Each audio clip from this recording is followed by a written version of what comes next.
Master. I also have an MLIS, which is a Master's of Library and Information Science, which is a professional degree that one completes to become a librarian. And I thought relevant to this group, I would also share that I have some experience with undergraduate research. So after my second year at Mac, I was a summer student in the chemistry department. After my third year, I was a summer student in the physics department at Brock, and I did an undergraduate thesis, which was sort of in like chemistry, physics, materials type stuff. Since I finished school, I've been working as a science and engineering librarian at a number of different institutions, and I started working at Mac in June of 2020, so nearly a year ago now. And so my job title is officially Learning Support Librarian, engineering. And so what does that mean is sort of a complicated thing, but I tried to boil it down to 3 major points. So the main thing is that I teach engineering students about research and how they work with information. And I do that in sessions like this, workshops, but also in lectures, tutorials, labs. So you might have seen me in some of your classes before. I also offer research help to students. So students who are looking to find more information on their topic, students who have found a citation to something and they want to read it, but they can't find the full text, students who are looking just to learn more about information and research. I do that kind of research help through one-on-one research consultations or in small groups, through chat, through email, whatever. And I also have my own research and publishing, which sort of relates to what my job is and is often related to things like teaching and learning and information and how we make information more free and openly available, those sorts of topics. So that's a little bit about me. Hopefully that helps you understand where I'm coming from and who you're talking to today. So I was asked to talk about a few different things in this presentation, and I've sort of broken it down into 3 different sections. And those sections are finding articles, reading articles, and organizing articles. So this is how I'm going to break up the presentation. And I'm going to pause at the end of these sections. And as Lloyd said, we'll have some time for questions there. And also again at the end of the entire presentation. Yeah, okay. So what I want to do first is actually get a little bit of information from you about how you're feeling about these topics. So the first thing I want to ask is if you could rate your confidence in finding the engineering literature, finding articles to read that are relevant to your research. And if you could rate yourself on a scale from 1 to 5 and just put this number into the chat so I can see how you feel about this. So 1 being not confident at all, and 5 being like feel very confident, could definitely do this. Like you feel good about it. So if you don't mind just putting a number into the chat, that would be awesome. I would love to hear where you're at. I see some numbers rolling in. This is great. Thank you.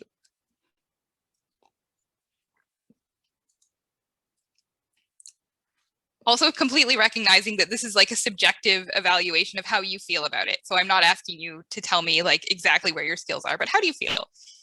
Okay, I'm seeing a lot of 2s and 3s. Cool. And I'm going to ask you another question now. So this is similar, but different.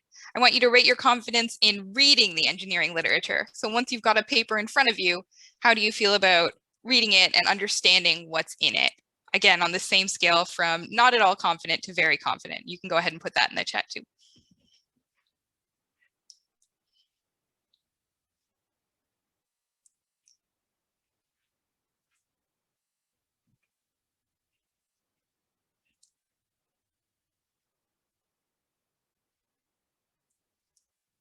Okay, cool. So I'm seeing more 2s and 3s. Okay, so you're all in the right place. This is great. And what this also tells me is that you all have some experience with both of these things, right? You're not brand new to research. And so what I'm going to ask is, as we go through this presentation, I'm going to ask you a few times to share any strategies you have that work really well, right? So you can put those in the chat and let people know if you have something that works well when you're reading, when you're finding articles, anything like that. I have, about an hour to share my ideas and my suggestions, but I think this will be a much richer conversation if we also have your strategies. We'll just have more ideas that your peers can learn from. So please feel free to share anything that works for you when I give you those prompts. So we're going to start with finding articles. And here's the very first instance where I'm going to ask you to please tell me if you already have some strategies for finding articles that you find work well. Please feel free to put them in the chat. Let us know what works. Okay, so I'm going to start with the question of where should you be searching for articles? And I'm going to make the case that the top two places that most of us should be looking are Engineering Village and Google Scholar. And I'm also going to suggest that there might be other places that you might want to look as well, depending on your area of research. Those might be things like Web of Science, or they might be other really more specialized databases, depending on what your topic is. So let's talk about these things. Hopefully some of you have heard of Engineering Village already. If not, that's totally okay too. This database is going to be the best choice for finding engineering literature, generally speaking. It includes 4 different engineering databases, which are listed here.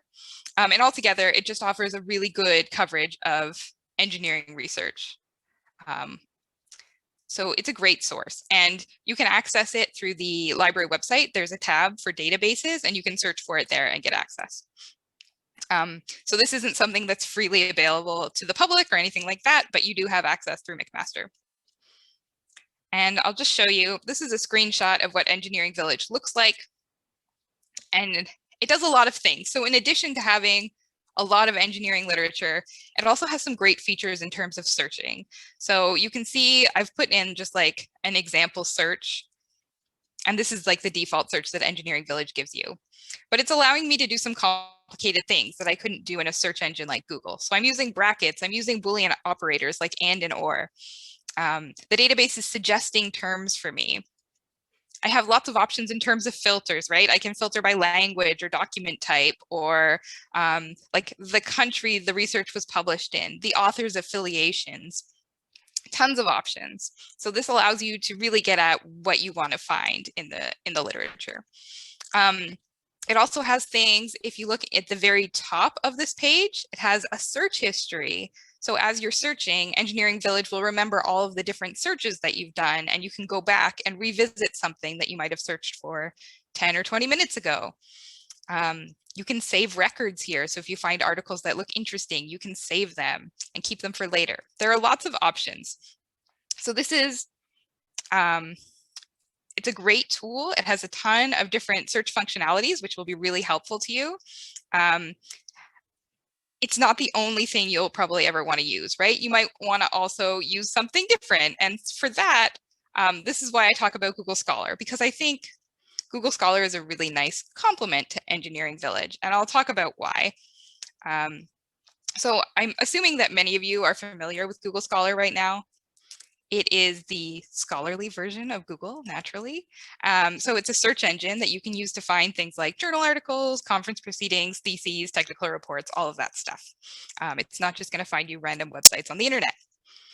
And Google Scholar is great for a number of reasons, which include the fact that it's really easy to use, really familiar to many of us, right? We're experienced with using it. It feels really comfortable. It has a lot of content, so you're always going to find something that's going to be relevant. And it also has the cited by number, which is really fantastic. So if you look at the screenshot at the bottom of this page, or at the bottom of this slide, sorry, you can see there's I've just shown you one particular article that Google Scholar found. And at the bottom of all of this information, you can see something that says cited by 423. And I think this is the best part of Google Scholar. So much as if you find a really good paper, you might want to look at its references to find other papers you should read. Google Scholar lets you go in the other direction. So if I find a really good paper, I can read all of the papers that have cited my paper since it was published, which is fantastic. So this paper was published in 2006, and since then it has been cited 423 times, which is quite a lot. And I can click on that cited by 423 link, and I can view all of the different papers that have cited this paper since it was published back in 2006, which is really helpful, really great way of seeing how research connects, how papers are citing each other, how they're talking about other papers. It's a really fantastic strategy. Google Scholar is not perfect. There are some issues, right? The search is very simple, and that's by design. Google wants things to be easy, and that means that there's not a lot of options when it comes to advanced searching, so there's only so much you can do there. The algorithm, we don't really know anything about it, right? Google doesn't want us to have their algorithm, so we don't know which articles are going to come up or why. So that's sort of an issue. And much as having lots of content is a pro, it can also be a con, because in some cases you might feel like there's way too much stuff here. I can't sift through it all. I'm feeling a little bit overwhelmed by all of the results I'm seeing from Google. Okay, cool. I do want to point out one very important thing that I always remind people of when they're using Google Scholar, and that is to make sure you set up your McMaster library links. So this is really easy to do. You can just go into your settings and go to library links, and then you'll want to search for the McMaster University Library. And what this does, if you look at the second screenshot on this slide, once I've set up my library links, this little Get It at Mac link will appear on any article that the McMaster Library has access to, so that when you find something in Google Scholar, you don't have to definitely not pay for the article, but you also don't have to go to the library website and like try and find it there. You can get to it directly from within Google. So this is a fantastic thing. Make sure you set up your library links. Okay. Okay, so like let's summarize what just happened here. So when would you use Engineering Village versus when would you use Google Scholar? And for me, this is what this looks like. So I would tend to use Engineering Village for finding more relevant papers and fewer irrelevant papers. So if I'm looking for a number of different things and I don't want to deal with a lot of stuff that's off topic, Engineering Village is probably good. I'm going to use it for more comprehensive searches. So if I need to find a lot of things on a topic, and also if I need to write something like an introduction or a literature review on a topic, I'm going to want to find all the literature I can. And for that, I'm definitely going to go to Engineering Village more than I would go to Google Scholar. Google Scholar, on the other hand, works really well if you just want to do a quick search. If you're just starting your research, you just need to find something and not everything, right? You just need an article or two. Google Scholar is good for that. If you have a title or a citation for a paper and you just want to put that into Google Scholar, find the thing and get full text, Google Scholar is great for that too.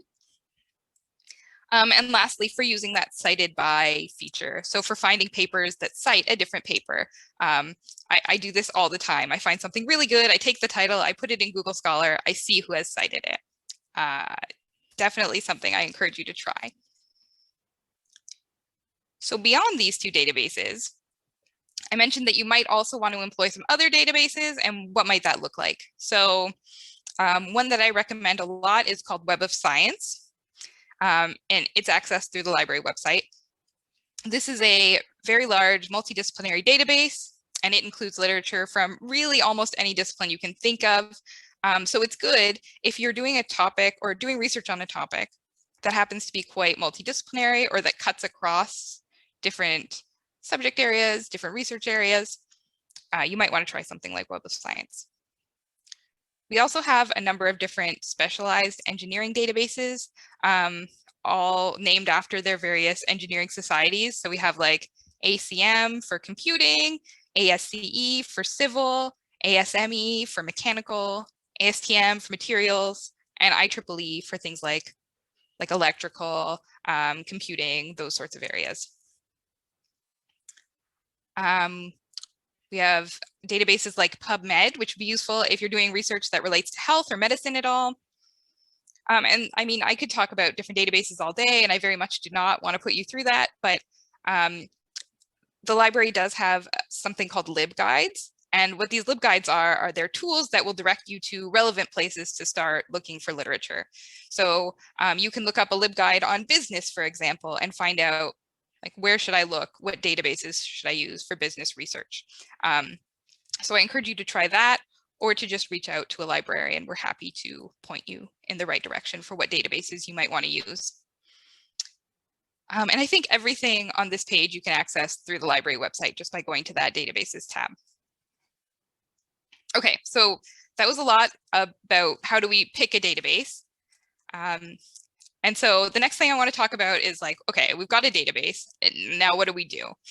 And what I think we want to do is we want to try searching in a way that maximizes two things. So those things are precision and recall, right? So if we have a search with high precision, that means that we're getting mostly results that are relevant to our topic, and very few results that aren't relevant to our topic. So we want high precision for one thing. And we also want high recall. And that means that of all of the different articles, different documents that are available on your topic in the database, we want to get as many of those in our search results as possible. So what we're aiming for is not just a lot of results and not just only relevant results, but sort of a combination. We want a lot of relevant results and not very many that are irrelevant. So how can we do that? This is the search process that I use, and I try to break it down into a number of steps here. This doesn't actually take as much time as it might seem to based on what this slide looks like, but we'll just walk through this, okay? So the search process, we're going to start by identifying any main concepts in what your research topic is. So what are the main ideas that you would want present in the articles that you're looking for? And I'll show you an example of this in a second. If this is feeling a bit theoretical, it's okay. For each concept, you're going to come up with some potential search terms. And often you'll want more than one search term for a concept. So you might consider things like synonyms, broader terms, narrower terms, other ways of talking about the same idea. You're going to combine search terms with Boolean operators and or. You might be familiar with these from other contexts. And you're going to test that search strategy in a database, whatever database you've chosen. As you're going through this, you're going to revise your strategy and you're going to try again, right? So you might find other terms that people are using in the literature to talk about your topic, and you might add those into your search. And you might find terms that are finding articles that aren't relevant and actually don't work as well as you thought they would in your search strategy. So you might take some terms out. And so this is sort of a cyclical process, and I guess just don't expect that necessarily when you put in your search strategy that it's going to be perfect the first time, right? It might take a couple of iterations to get it right where you want it. So here's an example. So for this, I found a literature review. This is a real article. It's called The Joining Techniques for Thermoplastics Materials in Automotive Industries, a comprehensive literature review.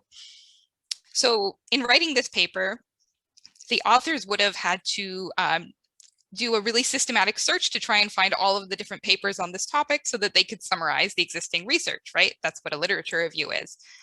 And so I thought this was a good example, and we could walk through like how would they come up with what that search strategy would look like? How would they make sure that they're getting all of the articles on this topic? Okay. So the first step in our process is to identify what are the main concepts here. And I've highlighted 3 concepts. Those are joining techniques, thermoplastic materials, and the automotive industry. Okay, so once we have our main concepts, next we want to identify some search terms. So we can look at each of our main concepts and think of, okay, what terms might someone use to talk about those in the literature? So we can come up with things like joining and joints, thermoplastic or thermosoftening, automotive, automobiles, vehicles. I'm sure there are more search terms you could come up with, but I just wanted to give you a feel of like, what is this process like? How can we start to build a search strategy? Okay, and then we can put these together with Boolean operators. So we have something that looks like joining or joints, and thermoplastic or thermosoftening, and automotive or automobiles or vehicles. And what this is doing is ensuring that my search will find results that have at least one term from each of my 3 main concepts. So something about joining, something about thermoplastics, and something about automobiles. Okay.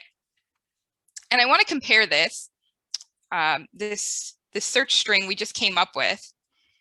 So what I've got here is just taking the exact words from the title of that review article. So you know how some people, if you don't know exactly how to search for something, you just type your question directly into Google. So this is like the equivalent of that. So if I just typed in joining techniques for thermoplastic materials and automotive industries, if I put that into Engineering Village, I find 46 results, and they are good results. They look good, but I want to compare that with the search string we just came up with. So here is the search string that I put in. This finds 468 results in Engineering Village, so literally 10 times as many. And I guess wanted to be able to show the difference when you put a little bit of extra effort into a search strategy, how many more results you can find. And these are all great as well. So you can get some really good content this way that you might have missed if you hadn't done quite as in-depth a search. Okay. I think this is the end of the searching for articles section. So I just want to pause and see if anyone had any questions they want to ask at this point before I move on to how we read articles.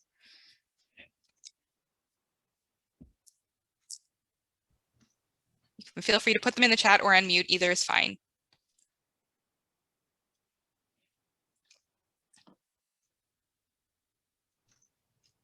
I don't think we have any questions in the chat. Okay, cool. Then I will keep going. And if there are any more questions about this, we can come back to them at the end of the presentation. This is the fun part. We're going to talk now about how we actually read articles. And this is a good one. If you have strategies that work well, please send them to the chat. I would love to hear them. What I want to start with is this article by like a science writer / scientist. So this person has a PhD, and now they communicate about science for a living to, I think, mostly to normal people, non-academics, we'll say. And he lists these 10 different stages of reading a scientific paper here. And I think this is funny. And like by the time you get to the end and you see step number 10 is genuine contemplation of a career in the humanities, which, by the way, is not the answer. Their papers are equally hard to read, just in different ways. I think this does a good job of summarizing just how difficult reading a paper can be. It feels like it should be really straightforward and easy, and often you get into reading one and it's more difficult than that, right? The author of this article talks about the experience of reading an entire paper from start to finish and not understanding anything at the end of that.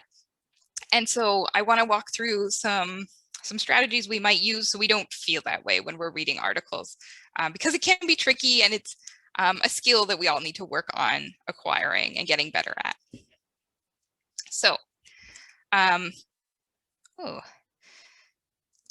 want to start by just reviewing the structure of an article. So I know that you all know like what the different parts of a scientific paper are going to be, but you probably haven't thought about it in this way for quite a while and thought about like, what are the sections? What goes in a section? And it can be really helpful as we're talking about how we approach reading an article. So there's this framework out there called IMRAD, which describes the contents and structure of a scientific article. And IMRAD stands for Introduction, Methods, Results, and Discussion. Right, so these are the main components of any paper. So we'll find an introduction, which does things like talking about prior knowledge in this area. Why is the research done? What is the research question that's being explored in this paper? Then we'll have the methods section, which will talk about things like how was the study conducted? What kinds of materials or reagents were used, or those sorts of things. We'll have the results section, which presents the data, often in figures. You might have graphs or diagrams or things like that, or tables. The results section doesn't include any interpretation. It's just the data, right? Because in the discussion section is the portion where the results then get analyzed and contextualized in relation to other work that has been previously done, existing theories on what exactly is happening here. Okay, so we've got these 4 sections, and they are the main framework we need to understand where information will be found in an article. I also want to acknowledge that you might find other sections in a paper beyond the 4 that I just mentioned. So often you're going to see a title and an abstract for most papers, right? There may be a separate literature review section, so it can be part of the introduction, or they can be 2 distinct sections in a paper. Similarly, you may have a conclusion section that's separate from the discussion section. We'll see references. We might see supplementary information. So an author might choose to make their raw data, their survey instruments, or their code available for other researchers. So those might be available as a supplement to the paper. And all of these headings can be a little bit different depending on what journal you're reading in. But these are sort of generally what you should expect to find in any paper, right? And knowing that you have this common structure can be really helpful for figuring out where to go to find different kinds of information. Okay, so now what I have, I am very much borrowing from my colleague, Abir Siddiqui, who is the science librarian at Mac, and is a wonderful human, a wonderful librarian, a wonderful teacher. And what she has found are 3 examples of experienced scientists and the orders in which they approach reading a paper. So like, how do you get information out of it? Which areas do you prioritize? Which areas don't you? So this first example is showing the reading order for a professor of entomology, it's insects, right? At the University of Kentucky. His name is Charles W. Fox. So his reading order looks like this. He starts with the abstract. Then he goes to the introduction section, which he skims. He doesn't read the whole thing in depth. Then he examines the figures and the tables. Then he will look at the conclusion, then at the methods and the results sections. And finally, he will take a look at the discussion. Okay, so that's one person. Let's look at a reading order from a different researcher. So this person is named Jeremy Borninger. He's a doctoral candidate in neuroscience at the Ohio State University. And his approach is to start with an abstract, then to read just the last paragraph of the introduction, which is generally where you will find the research question stated. He'll take a look at the figures and tables, then results, then conclusions, and finally, he'll take a look at methods. Okay. Interesting, cool. So let's look at our 3rd and final researcher. This person's name is Lena A. Colucci. She is the co-founder of a data science consulting company called Edge Analytics. And her approach is to start with the abstract, then to look at the figures and tables. Then she will skim the discussion and then look at methods, conclusion, and discussion. More in depth this time. So she already has skimmed the discussion and now she's going to come back and read the whole thing. Okay. So I want us to take a minute to just take a look at these and compare and contrast, like, how are these researchers approaching this? Do you see any like common themes in how they're approaching the order in which they read a paper? I would love to see in the chat if you have thoughts on things that you're noticing. What sections are they prioritizing? Which sections are they not prioritizing? Is there anything here that you find surprising? Just let me know. What do you think?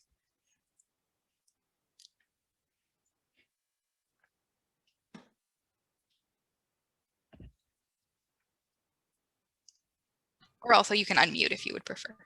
The chat's looking a little empty, so I guess I can start us off. Sure. I guess one thing that I find kind of surprising is the fact that people read the discussion at the end. Personally, like, I like reading the discussion a little bit earlier just because I find that the language they use is a little bit more manageable. And like, sometimes you can kind of get an understanding of why the article is even important in the first place from the discussion.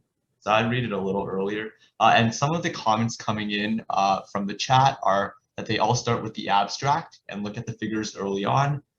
And then one student was surprised about having the methods read at the end. Yeah. Yeah, some of this is sort of strange because we might approach it a little bit differently. I agree. And somebody mentioned they all start with the abstract and look at the figures early on. And I think that's a really interesting one as well. Researchers seem to really focus on the figures because you can get so much information from them. And I know when I started reading papers, like that did not occur to me at all, that I should be focusing on the data itself and looking at that. I also think it's worth noting that the people who we're looking at here are really experienced researchers, right? And so our approach might be different if we're newer to an area of research. So like Lloyd was saying, like the discussion might be really useful for you earlier on as compared to one of these researchers who might be able to draw their own conclusions from like the figures and tables. So we might approach it a little differently. If I'm new to an area of research, I might spend more time on the introduction than some of these more advanced researchers, because the introduction can give me a lot of good background information, which could be really helpful to me. But somebody with a PhD in that area might already know all of the papers that are in the introduction, right? They might not need to read that as much as I would. Yeah, so I think that's really interesting. And I love this example, and I love seeing how people approach this. There are lots of different ways of doing it. So what I want to talk about now, we've seen how some other people approach reading a paper. I want to give you a very step-by-step guide to how you might want to approach reading papers. And this comes to us from a professor of computer science at the University of Waterloo. And he has created this 3-path approach, which is really just like step-by-step, what should you be learning from each reading of your paper? How will you approach that? So I'm going to go through this, and I'll share the link to the paper itself in the chat because I highly recommend reading it. I think it's 2 pages long, so it's very much worth your time. So that's in the chat. I'm just going to walk you through this really quickly, and please feel free to return to that paper later. So the 3-pass approach has 3 passes, as you might imagine. And it starts like this. So the first pass is what Dr. Keshav refers to as the bird's eye view. So this is a reading that should take about 5 to 10 minutes. And this is where you're going to start with any paper that you encounter. You're going to read the title and the abstract and skim the introduction. Then you're going to look at, for each section and subsection, just read the headings, right? There's a lot of information in just reading those headings. You'll read the conclusions, and you'll do a quick skim of the references to see what kind of work is being cited there. And the outcomes are these 5 C's that he's defined. So the 5 C's, I'm going to read these, so forgive me, but they are category, which refers to like what type of paper is this, right? So examples he gives are things like a measurement paper, an analysis of an existing system, a description of a research prototype, like what variety of paper are we looking at? You should also be able to determine the context of the paper. So what other papers does it relate to? Which theoretical bases were used to analyze the problems, right? What theory is this based in? The third C is correctness. So do the assumptions appear to be valid? Fourth is contributions. So what are the main contributions this paper is making to our understanding of the topic? And the 5th one is clarity, which is just like, is this paper well written? Are you going to be able to read it and extract information from it, right? So these are the things that you should be able to get just out of spending 5 or 10 minutes with this paper. And from here, once you've completed this bird's eye view pass, 2 things might happen. One of them is you might decide that this paper is going to be useful to you and you should keep reading it and move into the 2nd pass. And the other thing that might happen is you might decide, actually, I've gotten all the information I need from this paper. Either it's not what I thought it was and I don't need to read it further, or I've extracted all the information I need from it already in this 10-minute reading, right? And that could happen for a good deal of papers. So in some cases, you will just stop here and you won't move on to a 2nd pass. But if something seems like it's worth you reading more and understanding better, then you move into the 2nd pass of this system. And this one is called the surface reading pass.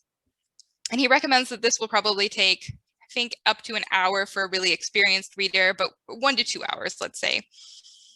And in this pass, what you're going to do is you're going to read the whole paper. You're not going to have to read for details in every section, but you're going to read the whole thing. You're going to pay really close attention to the figures, the diagrams, the illustrations, the data, right? You're going to identify any unread references that you should read to help you with your understanding of the paper. And when you've done this pass, what you'll have is you'll have those 5 C's understanding that we talked about from the first pass, but you'll also be able to summarize what are the main findings of this paper and what's the evidence for those findings. So you'll have a pretty good understanding of what you're looking at. And a lot of papers, this is as far as you go, right? For many papers, this is about as much time and as much an understanding as you will need. But there are cases where you will want to go into a third pass and keep reading, right? Papers that are really important to your research that you need to understand really well, that are critical to what you're doing. And for these, we have a third pass. And the third pass is what we call the deep dive. And this could take 3 to 5 hours. So you can see how you're not going to do this with every paper you encounter, but maybe if something is fundamental to the research you're doing, if it's defining a methodology that you're using, something like that, right? Something that's really critical, then you might want to put in this time to really understand the paper. So what this pass looks like is you're effectively re-implementing the paper. So you're going through everything that the authors are saying. You're challenging every assumption that they're making and thinking through if that assumption makes sense for what they're doing. And you're going to re-articulate ideas. And so what he means when he says that is basically you're taking the ideas that you're taking the data that you're seeing in the paper and you're trying to figure out, like, would I come to the same conclusions? Would I state this the same way as the authors are doing it? So just rebuilding the paper and trying to think about it as if you were the author yourself, which of course is going to make you have a really deep understanding of what you're reading. So the outcomes here are that you've reconstructed the structure of the whole paper, you've identified the implicit assumptions that the paper is based on, and that you're able to criticize the analyses that have been done in the paper as well. So a really deep understanding. Certainly not something you're going to do with every paper you encounter, of course. Like I said, this is a really useful outline of how you might approach reading a paper, and I highly recommend that you read this little 2-page PDF that I've linked to. It's excellent, and I think will be very useful to you. So that's all I'm going to say about this. I'm going to keep going here, but yeah, definitely take a look at that. And just a few points to keep in mind as you are reading. So we've got some strategies for, like, how should you approach this? These are more like emotional regulation strategies. So things that you can think about as you're approaching reading, and maybe it gets hard sometimes. So one of the things I just want you to keep in mind is that sometimes you're going to feel confused and frustrated, and that is okay. That is not a reflection on you as a person or as a researcher. It is very much often a reflection on the fact that the people who are writing these papers have been working on these topics for years and years and are experts, right? And so expecting to understand something like that in an hour of time in a paper, I mean, it won't always work out that way. It might take you more time to understand all of the things that are happening in the paper. And to that end, please don't expect that you will have to understand every single detail in a paper, even if you're doing that very, very deep dive and spending hours with it. There are some things that just maybe you don't have the knowledge to understand every detail, right?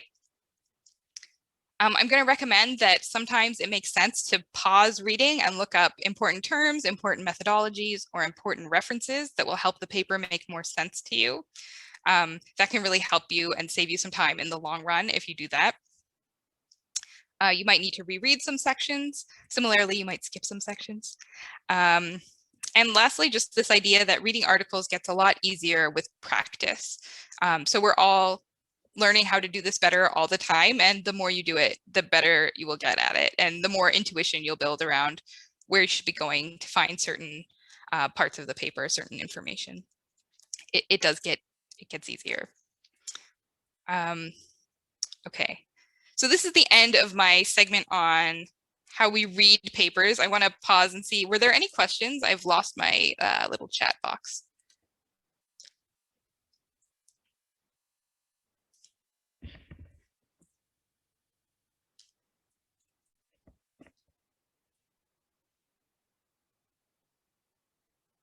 I don't see any questions, so I'm going to keep going. Also noting that it's 12:45 already. So let's go on to the organizing articles portion of the show. And so for this one, I have a very specific question for you because I'm about to talk about citation managers. So I'm interested in knowing, are any of you already using citation managers? And if so, which one are you using? So things like Zotero and EndNote and Mendeley. Mendeley, okay. Somebody's excited about Mendeley. Cool, thank you. So feel free, yes, put those in the chat. Cool. I hope you like the one you're using. For anyone who hasn't used one, I'm going to talk about this quickly and we'll let you know what you need to know in order to get started with the citation manager. And it looks like you have peers who can support you as you are getting started and can recommend which ones they might like. Great. So let's just talk about what a citation manager does. So this is a tool that will save both the bibliographic data and the PDFs associated with articles or other sources that you're finding. So when I say bibliographic data, I mean the information you need to cite something, right? Like what is the name of the journal? Who are the authors? What is the title of the paper? What's the volume and issue number? All of that stuff. So it's saving that information. These are systems that allow you to store and organize your sources in one place. They are they generate in-text citations and bibliographies for you in any citation style you want. And many of these have like hundreds of citation styles in them. There are a lot of options. And what this means is that you can reduce how much time you're spending on citation because your citation manager will make your bibliography for you. And you can use the time you're saving from that to do more important research stuff that might maybe require a little bit more, that might be more intellectually interesting than creating a list of references in IEEE or APA style, right? Okay, so a citation manager is a fantastic tool. Here are some of the popular ones. And if you're looking at the chat, you can see it seems like most folks are using Zotero or Mendeley. So those two are listed here, but there are a lot of these out there. There are other options that you might be using. These are the ones that are popular. Okay, so a question you might ask is, if there's all these citation managers, how do I choose one? And I would recommend that you ask yourself a few questions. So first, what does your supervisor use? If your supervisor is using a citation manager and you're likely to be collaborating and sharing papers with each other, then you might want to use the same one they're using. Similarly, if you're collaborating with other people beyond a supervisor and they're all using a certain citation manager, you might want to be using the same one because then you can be sharing references in groups or whatever. And you can both be working in the same citation manager. It works really nicely. You might consider if there's one that's more common in your discipline. So for example, I think folks in like health science and biology and those areas use Mendeley more. So when I talk to people in those areas, I might tend to recommend Mendeley over some of the other citation managers as an example. And of course, you're going to look at which features are available, what the citation manager can do, and how much functionality you're going to get out of that tool. Okay, so this is the portion where I come up with examples from one of these citation managers, and the one I'm going to show you is Zotero. Zotero is my personal favorite. I am a Mendeley user as well, but Zotero is my favorite. It works really nicely and does all of the things that you want a citation manager to do. And in addition to that, it's free and open source, which I really like. So just to give you like a really quick overview of how this all works, and there are lots of videos on YouTube that you can look up after this if you're interested in seeing how these things really work. There is a Zotero connector that lives in your browser. And so you can see there's this little file folder up in the top right of my screenshot here. So when I'm doing a search in something like Google Scholar and I've got some results I want to save, I click on that little file folder and it pops up this little Zotero item selector. And I can choose which of these references, which of these sources that are being detected on this page would I like to save. I can just check off which ones I want, click OK, and then all of their bibliographic information and PDFs, if they're available, will be saved to my Zotero account.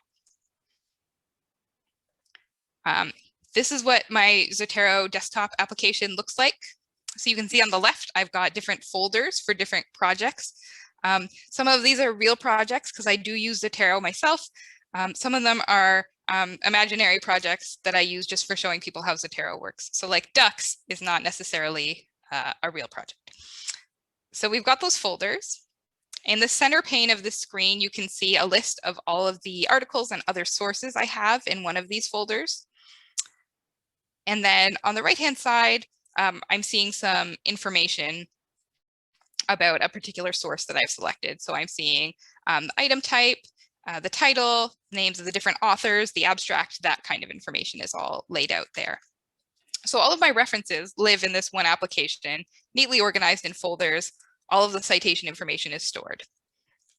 And what this means is now when I want to go to generate a bibliography, I can choose one of those folders and click this Create Bibliography from Collection option.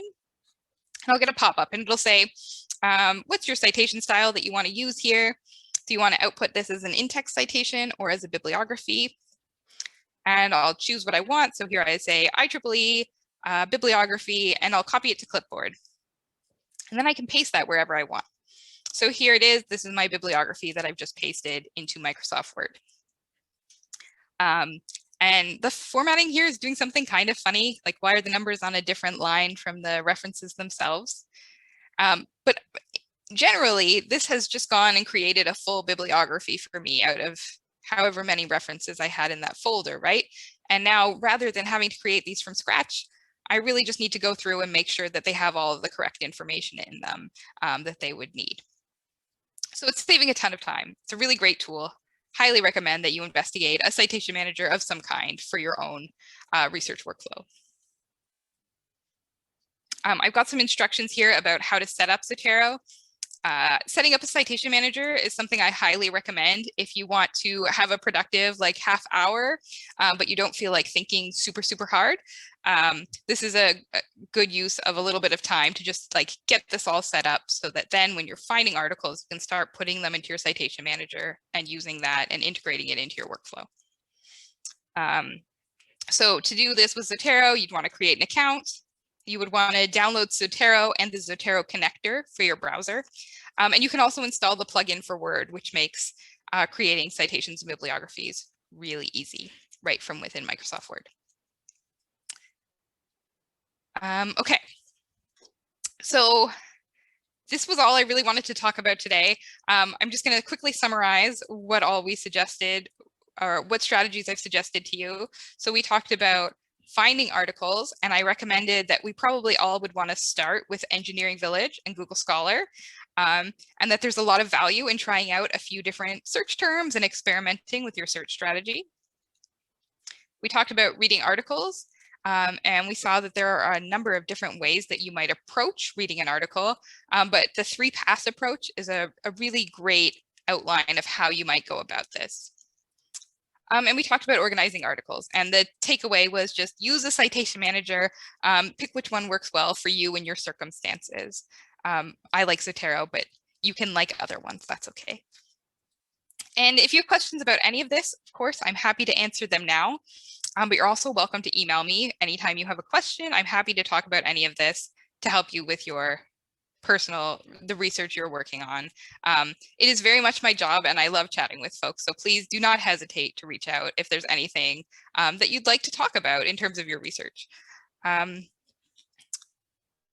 that's it. I'm going to pause here and just ask, like, what questions do you have about all the things that we just talked about? And also thanks for participating and answering my questions in the chat. I appreciate you. Could we all give a round of applause to Katie for that wonderful presentation, please? Or I don't know if you guys could react, but okay, everyone's giving you a virtual round of applause. It's very nice. I appreciate it. Thanks. To answer George's question, will the recording be sent to us? The recording will be put up on our YouTube channel after it's processed a little bit. So I believe everyone's names will be blurred for privacy reasons, and our YouTube channel is linked on our social media as well as our Microsoft Teams. And to join our MacSER Microsoft Teams, the link is right here in the chat. But yeah, please ask any questions you had about this presentation.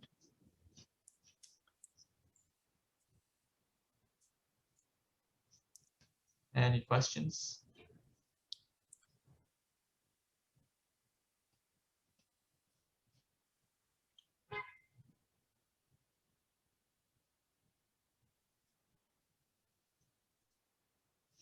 Okay, if there are no questions, thank you everyone so much for coming. We hope that you enjoyed this presentation, and take care, stay safe, and we'll see you.